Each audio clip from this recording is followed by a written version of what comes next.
up, everybody? That's Gannin playing Hot Licks. Frank Zappa. Sweet sounds of a man. You got Mike Jackson here. I'm Adam. How are you? Episode 9. We're finally back together in the same room. Yeah, it's been a while. It has been a while. It's been a while. So, I think you had a topic, right? What was that? I was listening to the radio about the Academy Awards, and it just struck me as something interesting. The show host was saying how ridiculous the Academy is because all the nominations are movies he's never heard of, no one's ever seen, they're not popular. And then I started thinking about, I guess it's two conversations. One is specifically about the concept of an Academy Award,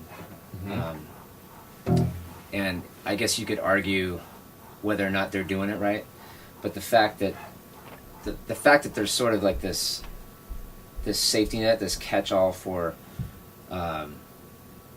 art. If we can say that still in today's age that filmmaking is an art and it's not just entertainment, you know. Well, yeah. And it's like it's nice to know that there's somebody out there that's viewing it and experiencing it as art, and that there's some sort of recognition process. And again, you can argue like the if indeed that's what the people watching are thinking. Yeah, if it's being implemented properly, but right. The concept of, I mean, because what do we want the Academy Awards to be? Like, I felt like I wanted to talk to this talk show host and say, well, okay, let's do it your way. Then we don't even need to have a ceremony. We can just add up how much money and how many ticket sales there were, and then that's the winner. Is that what you want? Right. So, yep. I don't think he's not thinking it through. Of course, there's probably movies in there that you haven't heard of, and thank God, because that means there's somebody out there that's experienced enough and has the subtlety, the recognition of subtlety in what a film can be.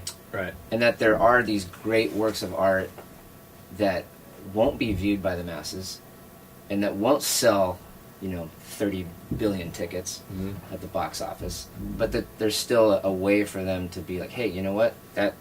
That's a work of art, and we're going to recognize that.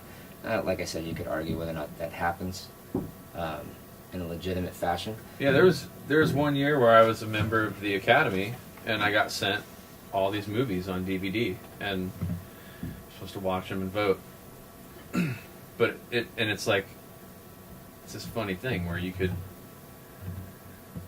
as far as I know, I didn't do it because I knew that I wasn't going to do it right. So I'm like, well, if I'm not going to watch every movie and really dig into this, then I shouldn't do it at all. But I wonder what the criteria is, if you even really need to, if you're biased in some way. Because everybody in the Academy, I think, are involved in the film industry. And obviously there's a whole marketing scheme, like, for your consideration, please, our movie. That's the arguable part, is like, it's always going to be subjective, but, are they doing it right? To me, that's a separate issue. That's an implementation issue. So let's talk about each part of it then, because we'll have to talk about it separately, or we'll just... Well, I'm a big fan part? of the root philosophical part of it. Okay, so a utopian view of what it could be. Is art a race? Is art a contest? Can you be the winner of best piece of art? That's one of the philosophical undercurrents. Yeah, but I guess... Is there a best? But see, like a movie is... It's writing that line between art and entertainment, which is very similar to what I do. I think every art form does, though. Yeah, I guess you could say that. Yeah. I mean, you want to be able to take it home with you, I guess. So, like, if you're talking about pure entertainment, the first thing that pops into mind is like a roller coaster. Like it's in the moment, you're sitting down, you're having fun, you have the adrenaline pump, but then you go home and you're not really thinking about it. It's not something that touched you. It's not something that changed your life. And I would hope that, a song, a composition of some sort, a movie, it could be anything. I would argue that that's why Disneyland is so amazing, is they've brought roller coasters to art. They've made artistic roller coasters. But Interesting. yeah, in a vacuum, I totally agree with you. In a vacuum, that Yeah, just some a sort of pure art- adrenaline surge. I Yeah. get bungee jumping. How's that? Yeah. Sorry. Being a laser beam. But yeah, I think. Well, the funny thing that came up when you said that too, that movies seem to be more the entertainment thing than an art thing. I think is partially because out of all the, especially the more notable art forms, movies have the most layers of art that comprise sure. the end result. So therefore, Yeah. first of all, they cost so much. You're dealing with potentially hundreds of artists to make this supposed one piece of art at the finished product. So then it's much easier to lose one person's vision. And I think the core of great art is one person's vision. Yeah. Being like, that's why a lot of the greatest films are like Scorsese's. And You said that, and I immediately thought of, it was either last year or 2 years ago, the Grand Budapest Hotel, Wes Anderson. There you go. Got so much criticism when it won. And people, just hearing I listen to talk radio as much as I can. And just hearing all of the criticism of, this movie was slow, I couldn't get through it, and what is this thing? And it's the fact that movie won. I think it was the same year that Beck won Best Album. And I was like, something's right with the world. Like, it's being recognized. Like, we're not taking into consideration ticket sales. Like, this one because it was the most popular. This one, like, Right. people were actually digging down deep. And I have to admit, I hadn't listened to Beck's album until it won. Mhm. I'm like, well, something must be up here. And I checked it out, and it's amazing. I don't know how much it's going to sell. I don't know how much Grand Budapest made. It might be a political thing too, like those movies and those albums. The people in the academies might think this year we have to go with something arty. Or they're gonna think this is all a sham. oh, that's an interesting angle. Because that one year it'll be Taylor Swift wins a Grammy or something, and people will be like, "Oh my gosh, why her?" And the next year it's some extreme version of, like, remember when Esperanza Spalding won, and people were like, "Who the hell is Esperanza Spalding?" She's a bass player, right? She's a jazz bassist, and people were like, "They don't know who she is. Why did she win?" They went to the pure, like the most extreme. It's either pop music or something a little bit more extreme. So people were kind of like, "This is not a joke. This thing, they're really about art." And maybe there's some guilt involved. Maybe there's some like,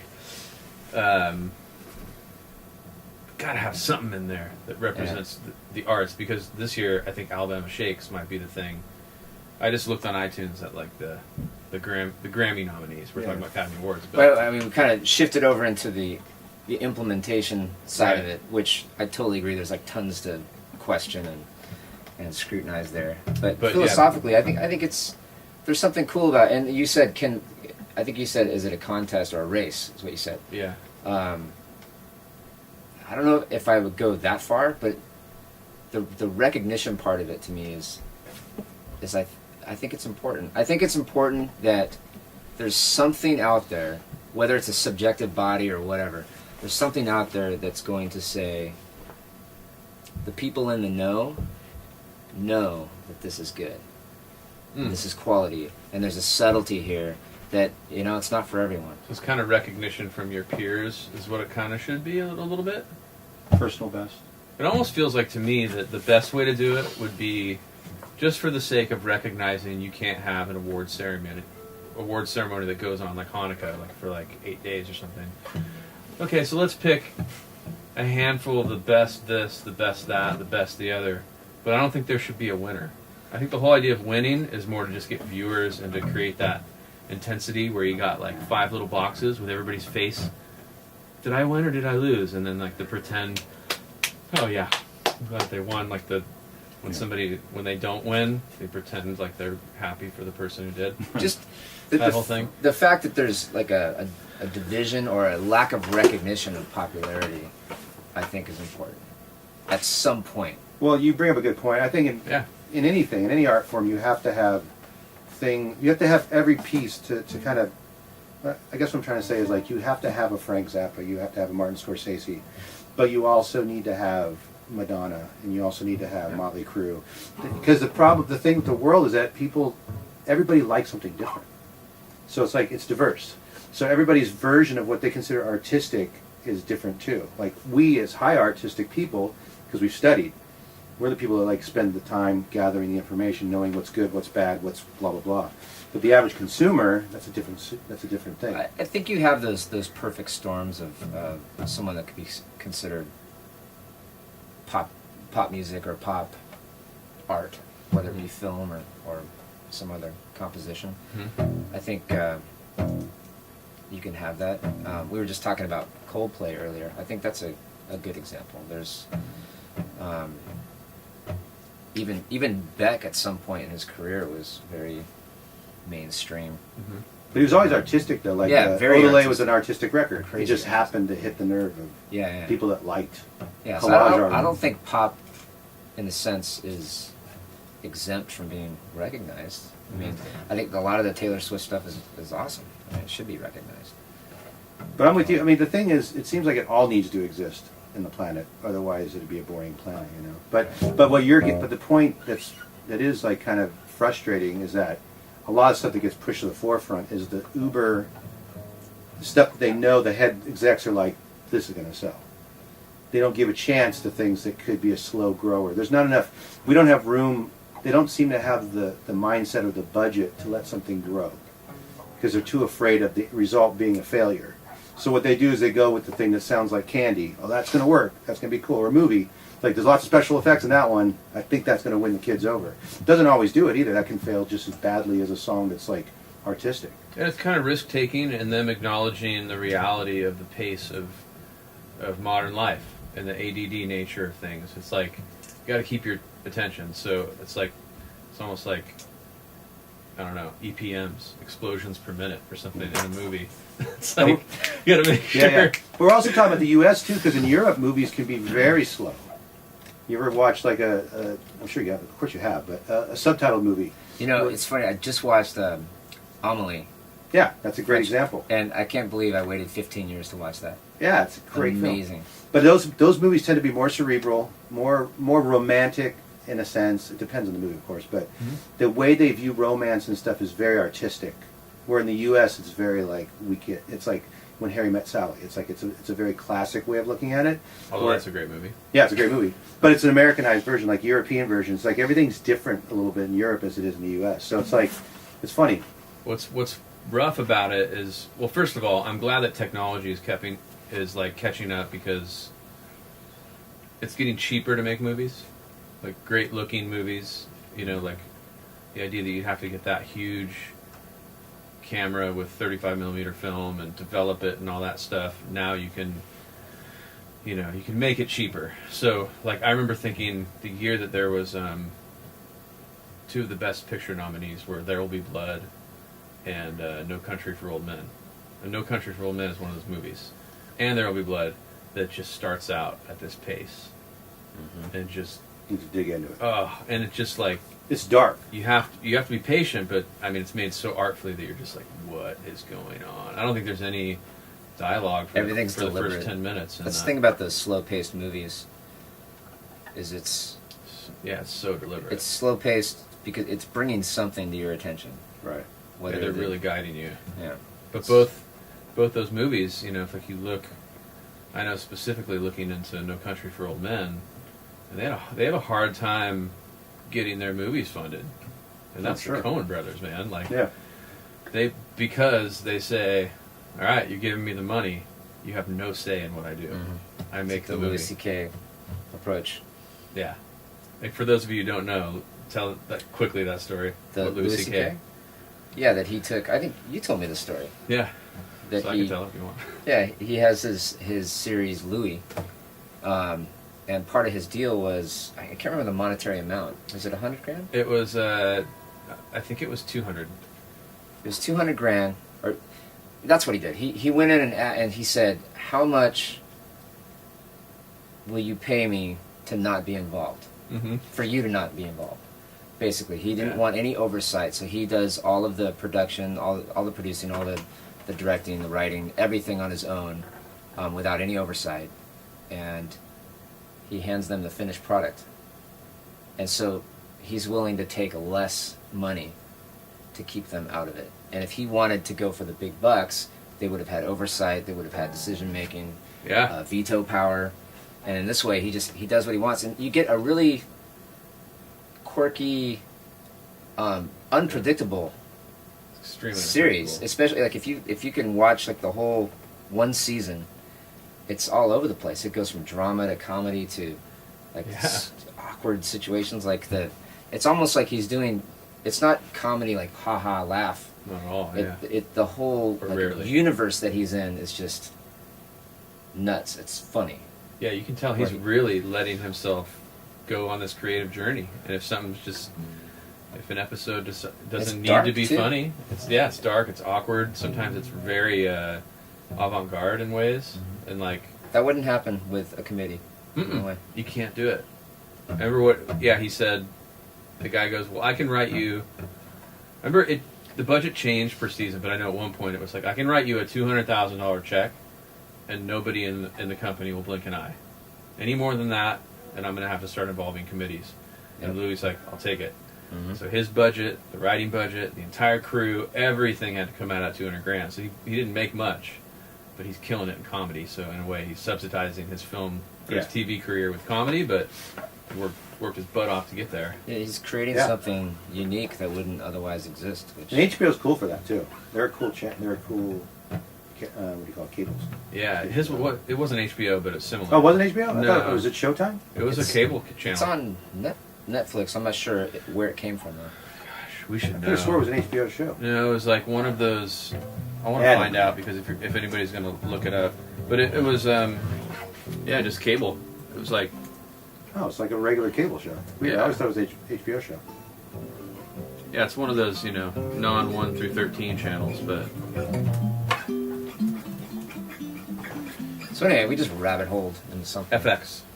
Oh, okay, FX. yeah. Yeah. That's another good station. I think it all has all of this stuff has it's kind of an umbrella theme. And guess what?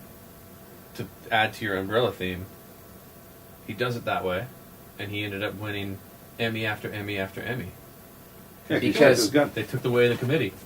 Well, I would say that he had even the possibility of winning an Emmy because there was some sort of expertise, some sort of subjective or not, expert group of people viewing that regardless of how popular it was and how much money it made. Right. Which I think goes like to the heart of everything that's I think that needs to exist.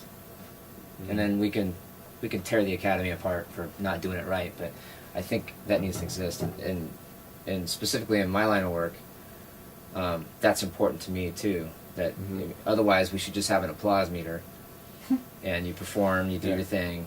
Who wins? Yeah, and who won? Who got the most applause? And Because I bet are there shows that you do where some people get more applause and you still end up winning? it's been over the course of the last 20 years, which has pretty much been the life of the activity, this specific activity. It's gone full range, I think, from the group that is the most popular, that would win sort of an applause meter situation. Yeah. Has been legitimate. It's been like a perfect storm. Okay, so they have all. Yeah, but then there's also the groups that are really heady, and I think the idea is to create a system that's a level playing field where it's the experts judging. It's not the audience, and although something might be the audience favorite, they do have a fan favorite award. It's almost never the group that wins. Yeah. And that, whatever that means. But I've seen things happen. I think trying to keep the playing field level for at least that portion of things. Like this is some sort of competitive environment. It's not who sold the most tickets. It's not who's the most popular and who gets the most laughs or who gets the most applause. It's the experts looking at it and saying, this deserves recognition. This is something special. And I think I totally agree with that, and I didn't want something to slip by because I think it's a super important thing for artists to, for me to preach to myself, but just for artists to realize is that like when you take the Louis C.K. example, that's honing your craft, being true to yourself, and persevering. That's the reason why. That's the core reason why he won those Emmys, because Louis C.K. had been a comic for something like 20 years. and he found himself maybe 10 years in. He started doing super personal comedy, and then it really got good, and then it took another 10 years, and he built an audience, and his stuff was just amazing, and his craft was there, and his art was there. Then he got to the point where he had a sustainable career, and he had the respect, and nobody could take that away from him. He had built that, and he didn't need anybody but himself and a microphone to like make a living. And then he wanted to do a TV show, and he had done a couple TV shows, and one of them failed, I think. But by the time he got to that point, he had gained the respect of an industry. Right. And had he just been him. trying to, like, what can I do to make the most money, he wouldn't have found himself in the position of being given the free reign. Right. I think earned Wes free Anderson reign. fits into that category. For sure. I mean, I don't know this, you know, there's no data I can look at that tells me this, but when you just look at his body of work, clearly he's willing to take a pay cut to make the kind of movies he wants to make. Yeah. And that's part of the genius, I think, of that we should all look for in ourselves, too, is like the ability to understand not only what we're capable of in terms of our given level of technical proficiency and stuff, but also like our resources. You know, like if you're out there and all you have is GarageBand and a guitar and a garage, if those are your parameters, like what can you make that's still great within those parameters, as opposed to thinking like, oh well, you could make a great acoustic record in that setting, but you couldn't make a great necessarily like orchestral record while filming, 50 dancers. You'd have to fake it. So like, what can you do at a legit level, given your circumstances? Is a cool way to look at it. It's like I don't know. That's the way you're going to create something, I think, that's fully legit with what you have. It also feels like kids, younger generation, needs to get in touch with their artistry. I don't think a lot of people know who they actually are.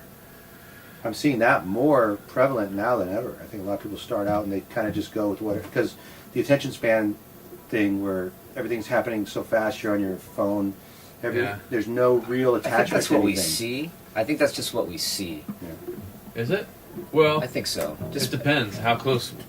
We've seen it, like, super close. What do you mean by that? I don't know. Maybe it's because I think there are people like that. I think they're under the rocks. They're definitely not in some. There's no overt presentation of those more creative minds. I'm sure there are people. There's definitely a culture of the material gain, like more stuff, more likes.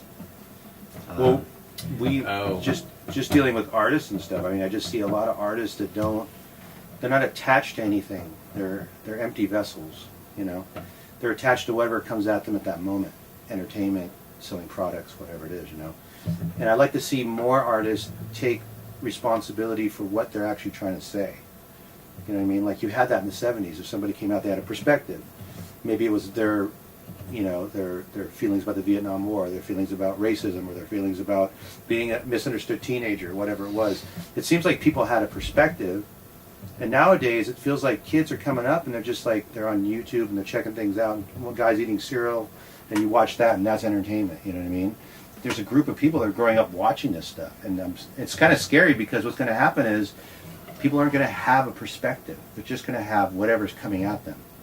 Yeah, it takes a lot more, I think, discipline these days to actually. We sound like old men right now. Well, we work with a lot of young people, and I think that. But this is a it's big. true though. But No, it is. It absolutely is a culture shift, for sure. But check it out. Like if I put a table in front of you and it had cookies, donuts, and carrots. I'm on all of them. You're on all of them. But you know what I mean? It's like what kid is going to choose the carrots? Yeah. So, but if all you had was carrots and the kid was hungry, carrots. The so educated today, kid. The educated kid. That's another layer of it. But what I'm just saying is though, if you have your phone and your laptop, and you feel like fame and validation as a young person is just inches away, that's the donuts of that choice. Sure. Whereas putting down closing the laptop, putting down the phone, and finding yourself in an organic way, what's your truth? You're living your life. You're introverted instead of always looking out and always trying to like get validation for no reason, because you see it, you know, like Kardashian. Yeah. It's like that's one of the most successful businesses there is, and that's like one of the things that people can look at and go like, well, if that's all she has to do, maybe I could be famous. Right. That'd be awesome. Maybe I could be rich. Instead of thinking like looking to an artist who's spent the time on their craft and who's unique and original and expressing something meaningful and important, like you were talking about. I think It's you more hit on discipline. like whenever you're sitting down to create, or maybe you're on the verge of completion of whatever you happen to be working on, making sure that you're always in a place where you're not looking for something in return. That the completion of the creation was enough. And I think if you can stand behind what you've done and you can look at it and say, I don't need anything back from that, chances are that's true, genuine expression. That there's an authentic quality to that. I'm a big believer in that. I think that if you are able to go from your start to your completion without worrying about what anybody else is going to think, not thinking about your audience, not being insecure about whether or not it's going to make you money, make you successful, make you liked, any of that stuff. If you can get around that first half of the circle and complete it, the next half is whoever's going to like it is going to like it, and you're going to be stoked. That is that Philip Glass documentary right there. Like, you just summed the whole thing up. It's called Glass, A Portrait in 12 Parts, I believe. That's what it's called. And check it out. It's on YouTube. I wasn't able to find it on any Netflix or anything like that. It's on iTunes. Should be on iTunes, yeah. iTunes or YouTube. Wow, that's such an amazing, like, iconic figure who just has that attitude. Like, He totally does. He's You like, don't have to listen to my music. yeah, you don't have to listen to my music. He's like, there's Beatles, there's everything else. I'm not making you listen to me. If you like it, good. For example, a lot like that. Like a lot of the innovative people are kind of like they don't put down things either. They don't put down what's below them or what they consider. He doesn't care about pop music. He's like, consume that. That's all for you. But I'm here too. So if you want to consume what I'm doing, that's great. And I think a lot of the greatest visionary people are sort of like, it's cool if you guys want to have all that other stuff.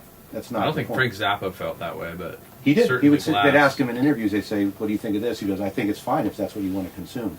Well, Right, but he would also diss it. He would. Yeah, he certainly would. Yeah. I love how he. But I know what you mean. It was more like, you do your thing, I'll do my thing. Exactly. Yeah. Like they're not concerned about what's going on around them. They're more concerned about what they're doing. You know. Which is almost I feel like there's a sweet spot. You know, like there's a sense of like, that sucks. Yeah, consume it. It's Right. horrible. But in some cases that may be true. But I think there's a sweet spot for artists where there's less negativity and more of like, consume that, but know what it is you're consuming. Yeah. You're eating a piece of candy. I think we Don't touched call on, it. We did touch on We that. touched on that before, yeah. Yeah. And what did you say? I remember. Just Don't call the dessert. don't bill or don't market the dessert as being nutritious. Yeah, where you said, Full of yeah, the nutrients. dessert doesn't tell you I'm nutritious. That's right. Yeah. Right. But that's In terms of age, though, it's like the whole thing about being old. It's not so much. I think the way I see it is, it's not coming from an old perspective. I'm coming from a perspective of like, learn something, build your craft up. You know what I mean? It doesn't hurt to do that. Be aware of everything that's around you. Pop find your music. truth. Find your truth and suck it all in. It's like, take everything in. If you like jazz, take it in. If you like pop, if you like all that stuff, take it in and find out where you fit in the middle of everything that you like. You know, and I think I'm pretty in tune with like what younger people like. I'm not young myself, but I can see what there's a very specific kind of flavor, if you will, to what people are liking these days. You know, and I like it too. There's parts of it I think are great, but I also like John Coltrane just the same. You know, I'm trying to take the barriers down of like what I intake and what it means to me. But I'm also a person that spent a lot of time learning the craft. Yeah, and it's You know. true. And pop music or pop film, anything that's like making the most money and getting the most eyes and ears, and getting the most money spent on it, and people chasing that because of those rewards. I think there's no more people that are great at pop music than there are that are great at some esoteric art. I don't believe that. I don't believe that just for some reason in this day and age, people are born liking that or born being good at doing it more so than any other time in history. I just think that it's so tantalizing to go after it if you're an artist, and then it gets fed to you, so it's the thing that you are marketed with the most. Like if there were 1,000 kinds of soap, but only one of them was marketed, most people would be using the marketed soap and not know about the other 999 brands of soap, because it's just what's out there. So I think that's in a way what pop music is, because when you really look at pop music, there's only a few pop artists that are really pop writers, pop singers that are really doing it, and you can tell like that's just as legit as this esoteric side indie band. Justin Timberlake. I don't know, I just thought of that. Justin Timberlake as a performer, Max Martin as a writer, like the list, there's a short list of very legitimate pop, writers, performers, artists, and all that stuff. And then there's a lot of people chasing it, and really they would rather be doing jazz, or really, like there's a part of me that thinks that, like Pharrell is somebody who's been able to make a living and be an artist, I think that's really, really close to actually what he wants to do. He's like one of those fortunate ones who kind of straddles the old school and the new school. He's been able to move with the times because he's really unique. There's a lot of what he does that's very jazz oriented, and it's very he's letting minimalistic. Whatever he loves come out. He's not putting a barrier up. Oh, I can't use that chord. But he's certainly a smart businessman, Yeah. and he knows no dummy. he knows what he's doing Yeah. when it comes to like the relational part and the being a good guy, being a fair guy. You told me this, right? That he sort of has a rule about business wise how he shares I don't know. in his co-writing. It came out. It came out publicly that what happened with Blurred Lines. Yeah. That he shared 50% of the writing on Blurred Lines, he's cool, but he wrote even the though song. he really did most of the work. Yeah. And then when they got the lawsuit, when the lawsuit came in, his co-writer, Mr. What's his name? What's his name? Robin Thicke. Robin Thicke. He goes, I didn't even write it. I was on pharmaceuticals. Oh man, He totally that hurts, sold him 'cause out. I really like old Robin Thicke, man. He's a great singer for sure. I like his '90s stuff. Yeah, So when he first came out, he's actually pretty cool. It was like R&B throwback stuff. It was cool. Yeah. But it kind of showed his character, what happened. yeah, that sucks. When the going got rough, he was like, I didn't have anything to do with that song. And then Pharrell to take the heat for all of it. Yeah, man. That's a tough one. That's like another subject in itself, character. Oh, yeah. Yeah, when there's something wrong with your character when opportunity controls your loyalty. Yep. That was a quote. I was gonna save that for next week because I feel like I could do 2 hours on that. All right, we'll dip back into that one, I man. remember that. That's a great one. Say it again. There's something wrong with your character when opportunity controls your loyalty. Controls your loyalty. So poignant right now. Ugh, So poignant. it really is, man. It's like, let's say we're partners, just to illustrate it, even though it's a fairly simple concept, but when you put it in an illustration, it really hits home. We're partners, but you're sick, so I go and get this incredible opportunity, to write to work with an artist or write a song with somebody, and instead of going, I'm going to have to do that, I'll talk to Gannin. Can we reschedule that for in a couple days? I go, yeah, let's do it. Come on, let's do it right now. Yeah. And I do it by myself, and I go, sorry, Gannin, you're sick. I got this great opportunity, and my character flaw was I took the money and took the opportunity for myself. Like, you find out who you are when you can make the right choice, no matter what the opportunity When money's is. sitting in front of you, how do you react? Money's a big one, man. Money and opportunity. Money and fame. Yeah, because opportunity usually means some sort of It's a situation road to where fame you can have... or money. Yeah. Those are the big ones. Well, by the way, I really liked your son's movie. Can people see that, like, online? I think It's so. a YouTube video, right? Yeah, it's on Vimeo. Vimeo, yeah. Dude, Yeah, his yeah. son, I love that video. It's just so, it's kind of bizarre, but I like the fact that it's eccentric, you know. But I think he's got a definite, like, he's artistic, though. It's cool. Apparently it was this whole impromptu, just do it. yeah, they were just walking. They had just finished filming a project for some school project, Mm-hmm. and they were in the park, you know, walking. Yeah. They had all their gear with them, Yeah. and they just said, "Hey, let's Is it done? let's make this up and let's film this thing and just see what happens." So there was no storyboarding or anything. It was like basically what you're seeing is a Improvised. collection of improvised moments, and they just kind of made it into what it is with those parameters. I love those kind of movies, though, that are sort of like you can tell they're improvised a little bit. I didn't know for a fact that they were, but they have a feel to them. Like they feel like they're sort of like off the cuff, you know? Like they obviously had a general concept, but then they just kind of went for it. Maybe they didn't. Maybe it was no concept. I don't know how they did it. I can't get inside. I remember asking him, he said that they had thought of the overall idea and then in post-production filled in the blanks that they didn't have, and then, so it was a really cool way of doing it, and in a lot of ways it's the way we write songs, where a lot of times we'll write half the song, and then we'll start recording the song, and then the recording will fuel the finishing the rest of the song, so you let like kind of the medium... Sure. Like through Discovery. Through Discovery, yeah. Well, the only reason I brought that up because I liked it, but secondly I bring it up because it shows that there is a future, like you were saying, there are people that are doing art. Yeah. That there are people underneath the surface that are really trying to do something cool and artistic because they haven't been jaded by having to make a living. They're doing it right now because they love doing it. There's none of that sort of like hidden guy behind you going, well, how am I going to get paid? You know, it's like, just let's have fun and make a movie, you know. Sometimes those can be the best works of art because you're not being ruled by anything. You're just going with your gut. Yeah, there's two things in that, too, are like, one, he's got a cool situation at school. He's got like a great film program. Where's he going to school? Canyon. Anaheim Hills.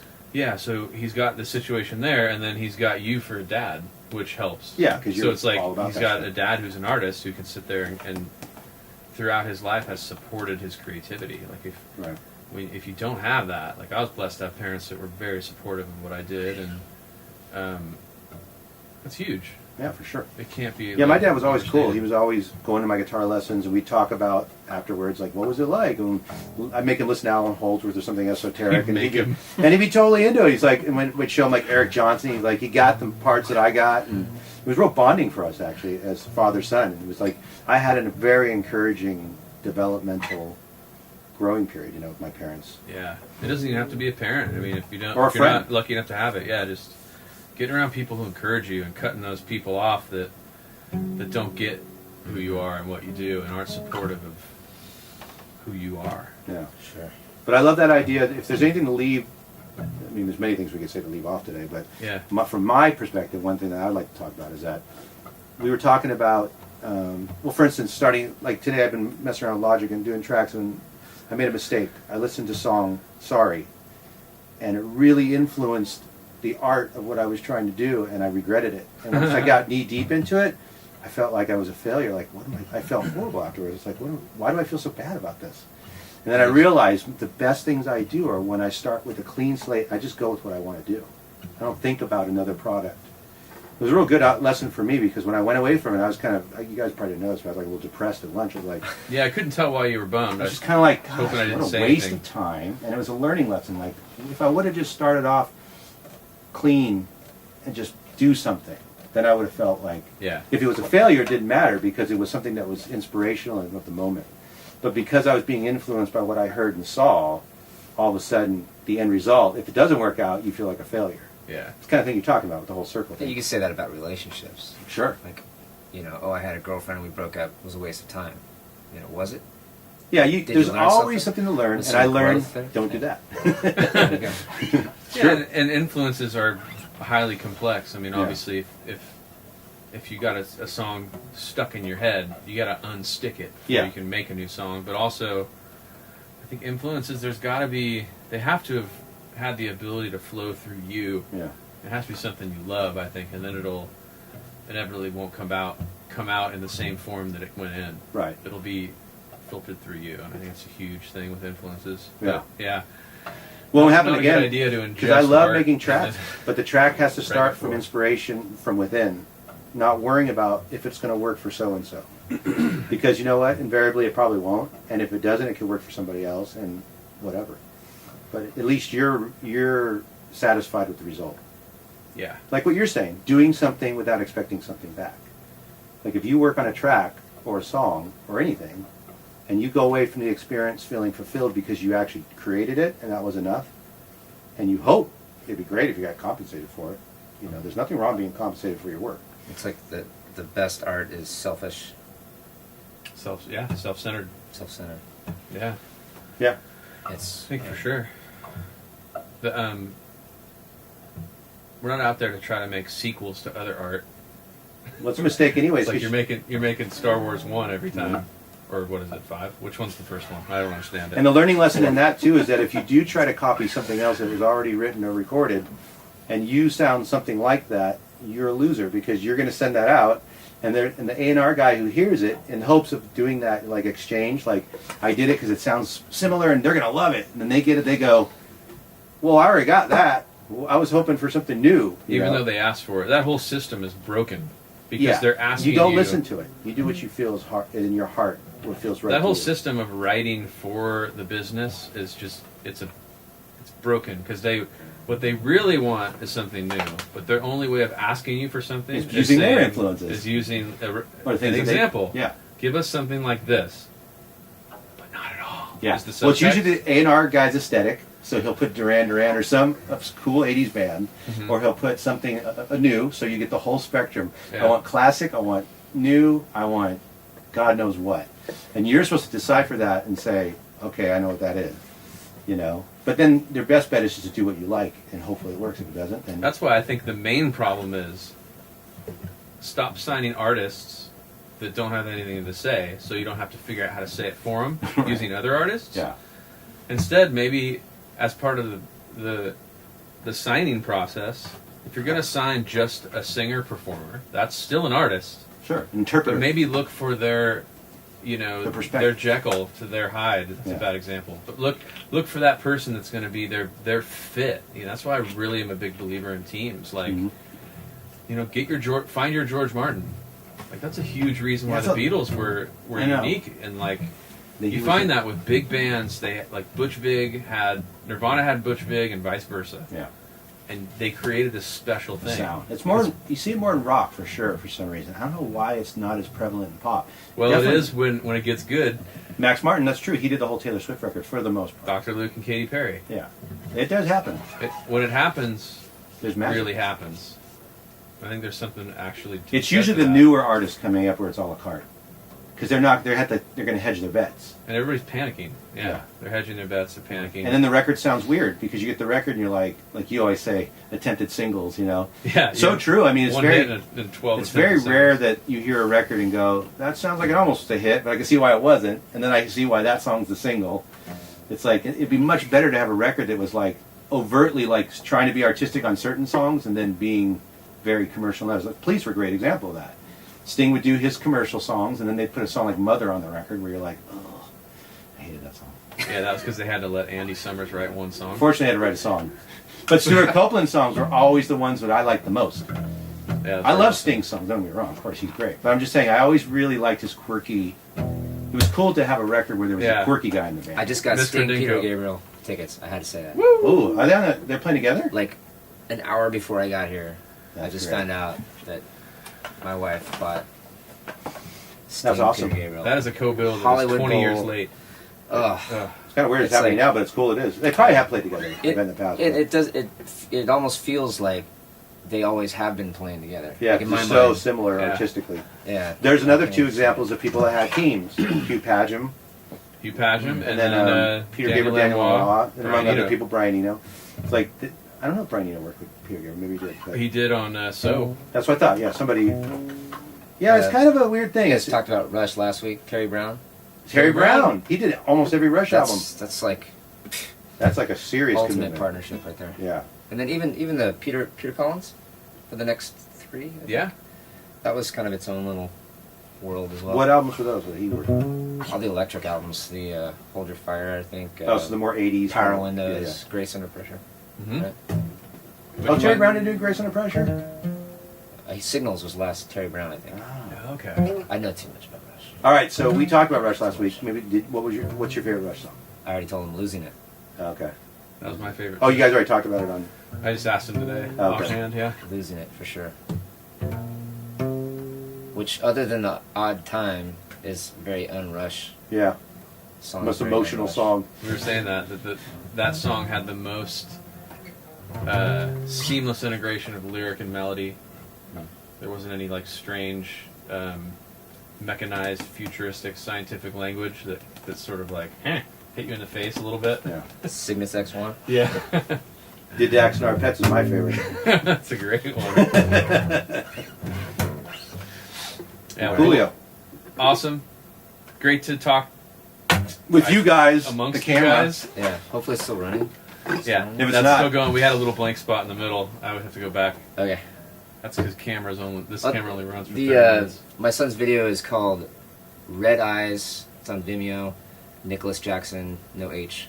If you want to check it out. Yeah, I'll That put sounds awesome. I'll put a link on the end of this, or if I can get the actual video, I'll just stay tuned. There Or we maybe go. I can just Put throw it it on on the end of the The podcast. Cat podcast, yeah. Do a little ad. It's killer. He's going to be making feature films in the near Talent. future, I believe. Talented. Peace. Peace out. To the next time. That'll be episode number 10. Sweet. We're going to get a birthday cake. Let's jam.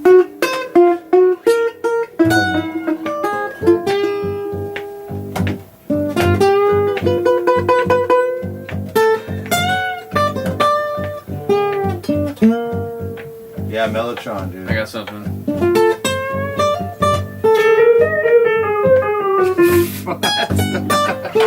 Is that your new? Yeah, I got jazz licks. Wow. This is dissolving.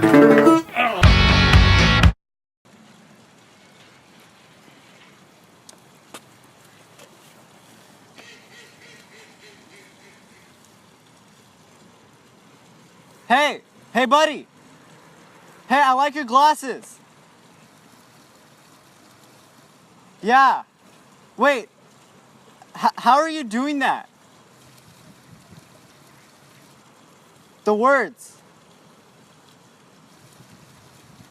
Oh, so like a disability?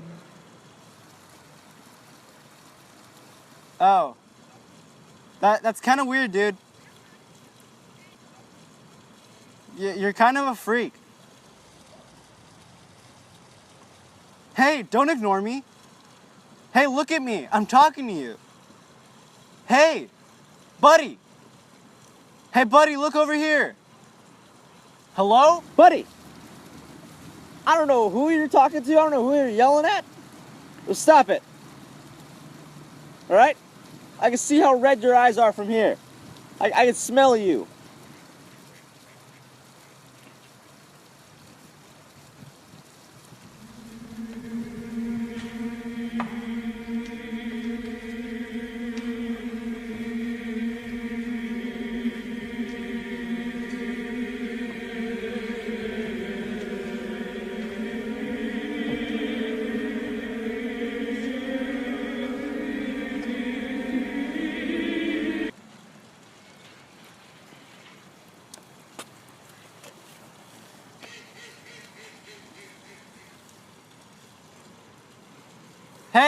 Hey, buddy.